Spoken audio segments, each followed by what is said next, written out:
Hey everyone, welcome back to another episode from Wake&Tech. Today in this video, we will be learning how to log into your Meesho account. To easily log into your Meesho account, first of all, open up the Meesho application on your smartphone. From the home page, tap on Account at the bottom right corner. Inside the Account tab, you will need to tap on Sign Up at the top, and then you have a couple of different options you can use to sign into your account or to sign up for an account. If you've previously signed in using your OTP, you can then go ahead and select your country code and type down your phone number and tap on Send OTP.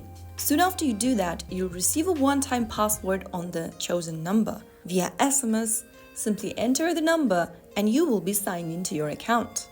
Apart from that, you can also sign in with WhatsApp or with Truecaller. Choose one of those sign-in options and follow through the prompts.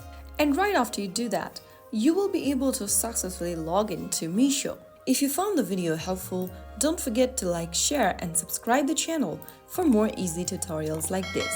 I'll see you in the next video. Thank you for watching.